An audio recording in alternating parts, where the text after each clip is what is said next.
آغوش باز و خیلی خوشحال از اینکه این تصمیم رو گرفتم Y که con اوساسونا abrazo رو انتخاب abierto کنم vengo aquí con la decisión و به جمع con firme decisión و میگم بازم خیلی خوشحالم که به جمع اوساسونایی‌ها y و estoy شهر muy contento por پامپلونا estoy muy contento de haberme incorporado a este equipo con un grado de satisfacción máximo. حالا خدا رو شکر که حالا این اتفاقم افتاد اون بازیکنم حالا جابجاییش صورت Bueno, گرفت gracias a Dios que bueno, pues Gato Silva se ha marchado y yo he podido venir aquí. Aquí, por favor. بعد اینکه جام جهانی تموم شد 2 هفته استراحت داشتم Después de haber acabado el mundial, yo tuve descanso, como 2 semanas o así. و بعد اون زیر نظر بدنساز اختصاصیم که چندین سال هستش باش کار میکنم کار کردم تو ایران. Después estuve en Irán también ahí entrenándome con el preparador físico, entrenándome, preparándome. و یه هفته‌ای هم که اینجا برای مذاکره اینا اومده بودم خب اونجوری که بتونم تمرین نتونستم بکنم. Una semana que vine para negociar, tampoco he podido entrenar mucho.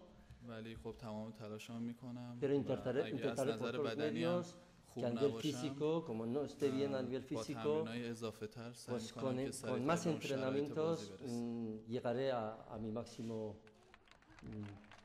digamos, a mi máxima condición para poder jugar. Bueno, esto lógicamente es una decisión del entrenador.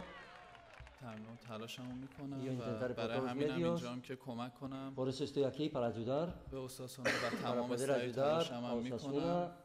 Ese va a ser mi propia voluntad, mi propia decisión en este caso.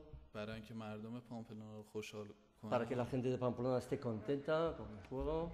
تمام سعی تلاشمو میکنم. Yo intentaré por todos los medios ofrecerles lo máximo de mí.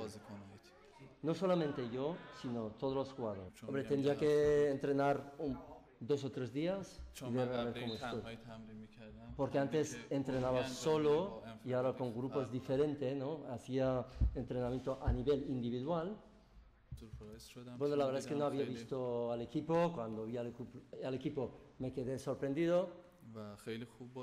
Jugaron bien. En el partido jugaron bien contra Zaragoza, contra el rival jugaron bien. یه مساوی خوب تو زمین حریف گرفتیم. Y además obtuvimos un resultado positivo, un empate que viene muy bien para Osasuna. Yo creo que es un resultado positivo, un resultado bueno, buen resultado. به نظرم همه چی تا الان خدا رو شکر خوب بوده و Creo que hasta ahora gracias a Dios todo marcha bien. بتونیم با بردهای بیشتر هوادارانمون رو خوشحال کنیم. Ojalá que con más victorias podamos conseguir هوادارهای اوساسونا هستن که dejar contento a toda la afición.